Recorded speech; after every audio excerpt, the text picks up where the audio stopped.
Benvenuti a Cosa c'è di nuovo, il TG del mattino di Chioggia Azzurra di oggi 19 marzo, festa del papà.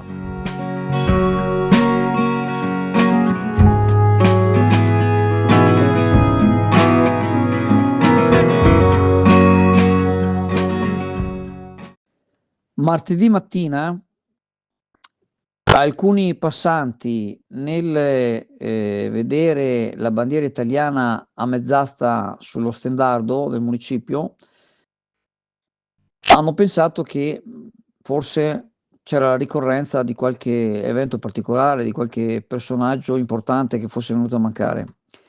In realtà si è trattato del 5° anniversario in memoria delle vittime del Covid. Sono già passati 5 anni da quei momenti. Nelle immagini di questo video alcune situazioni in cui le strade erano praticamente quasi completamente deserte, una situazione surreale di cui ci siamo passati tutti, e anche il momento in cui 2 anni dopo c'è stata la ricorrenza all'ospedale dove c'è la zona di atterraggio dell'elicottero, della cerimonia. È stato 1 anno dopo veramente, in cui infermieri, polizia locale, vigili del fuoco, medici, personale sanitario, abbiamo tutti insieme così celebrato quella ricorrenza, momenti indimenticabili che speriamo non debbano tornare più. Dragster Italjet, motori ad alta prestazione 125, 200 e 300 cc, telaio fuori dagli schemi con un carattere unico, una guida emozionante, fari full LED, un Urban Superbike di cui ti innamorerai. Vieni a vederlo da SD Auto, Chioggia, Viale Stazione 36.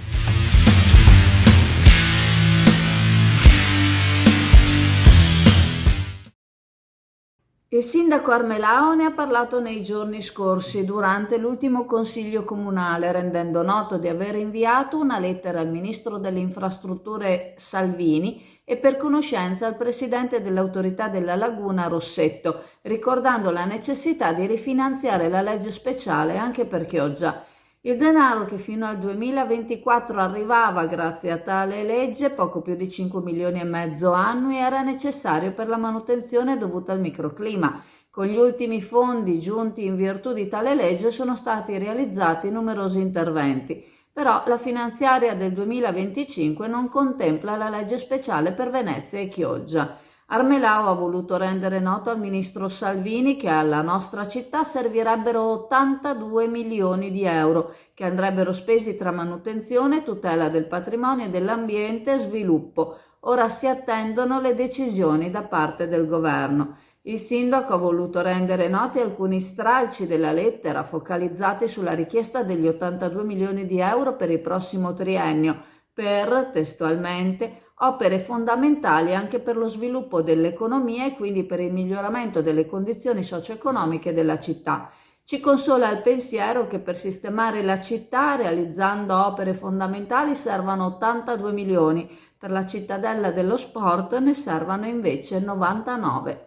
Qui nel nostro sportello offriamo servizi di luce e gas, telefonia fissa e mobile per condomini, aziende e attività commerciali. Chi entra qui da noi non necessariamente deve uscire con un contratto in mano, quindi valutiamo prima la vostra bolletta, analizziamo i vostri consumi e solo se c'è veramente un risparmio, allora vi proponiamo le nostre tariffe.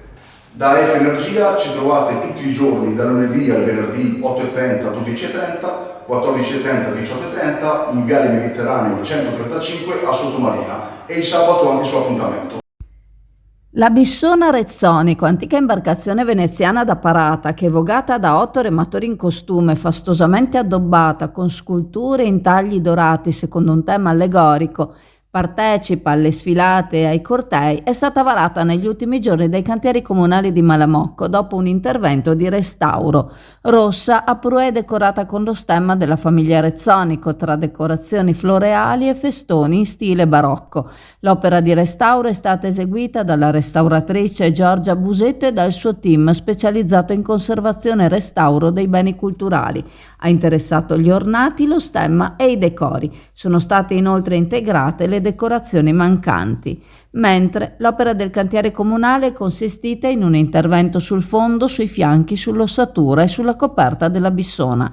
Sono 10 le imbarcazioni di questo tipo che fanno parte della regata storica. Il consigliere delegato alla tutela delle tradizioni Giovanni Giusto, presente al varo, ha dichiarato che continua l'impegno sul progetto di recupero della flotta storica, in quanto già dallo scorso mandato è stato riscontrato un degrado al limite a causa di mancata manutenzione. L'amministrazione attuale sta provvedendo a restaurare e a rendere funzionali le Bissona.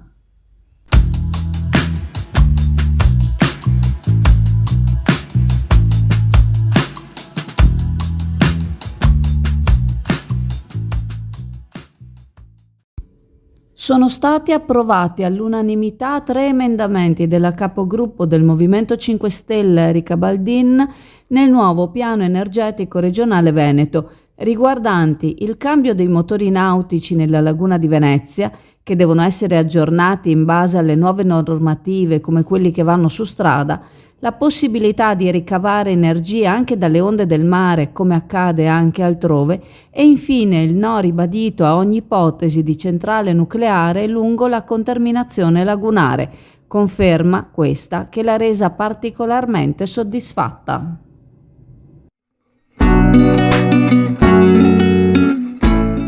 Preparati a gustare le specialità tradizionali e le novità esplosive che potrai trovare all'Indiga. Gelato artigianale anche per l'asporto, per gustarlo in compagnia dove vuoi tu. All'Indiga il gelato da passeggio più gustoso, in cono, coppetta o con lo stecco.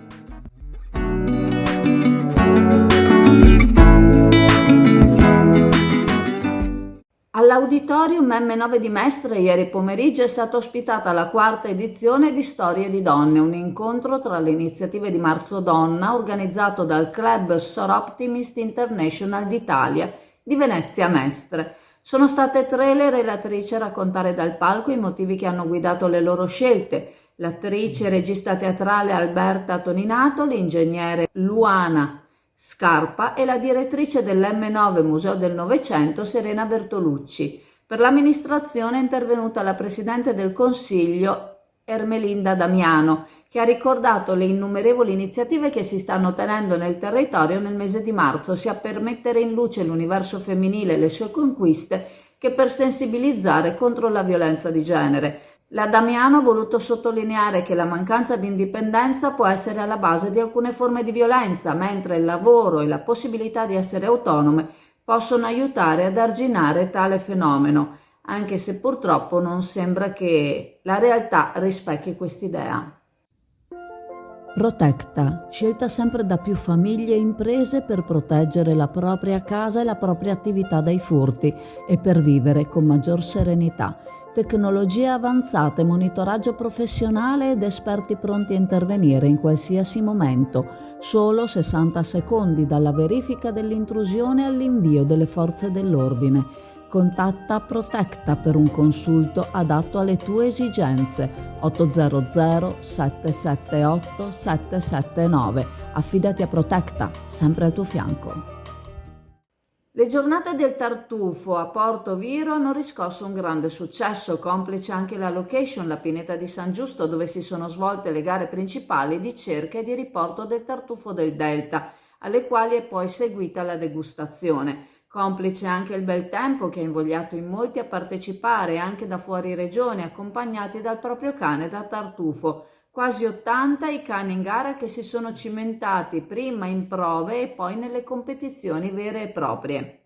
Ottime le performance che hanno visto protagonisti cuccioli e cani adulti. L'evento è stato organizzato dall'Associazione Tartufai Italiani, ATI, del Veneto con il supporto del gruppo dell'Emilia-Romagna. Ha visto anche la presenza degli assessori regionali Corazzari e Mantovan tra le istituzioni comunali e le rappresentanze degli organizzatori. La degustazione del menù a base di tartufo è stata invece preparata dagli studenti dell'ENAIP di Portoviro, indirizzo alberghiero. Fieri della buona riuscita della manifestazione, i responsabili di ATI, presidente e coordinatore, che si augurano un futuro ancora più coinvolgente. È stata ricordata la partenza a breve di un corso di addestramento per cani da tartufo che servirà in primis a creare un'intesa perfetta tra i partecipanti e il proprio animale. In questi giorni ci sarà questa svendita, questo svuota tutto sulla merce esposta e anche su quello che ho da magazzino. Perché? Perché ci sarà la nuova collezione 2025 che ti farà sbalordire. Dunque in questi giorni potrete approfittare delle promozioni che ho e dunque fare il vostro affare migliore. Però fra qualche settimana arriveranno anche tutti i prodotti nuovi e ci saranno importanti novità. E allora vi aspetto qui nel mio negozio. In questi giorni, appunto, come vi ho detto, farete il vostro affare migliore. Le 1001 notte in Viale Mediterraneo. Vi aspetto. La farmacia di turno oggi, mercoledì 19 marzo, è alla San Marco, in via Marco Polo Sottomarina. Continuate a seguirci sul sito chioggiaazzurra.it, sui canali Telegram e WhatsApp, Azzurra Network News, sul canale YouTube Chioggia Azzurra e sulla pagina Facebook Chioggia Azzurra. Lasciate un like e ciao a tutti!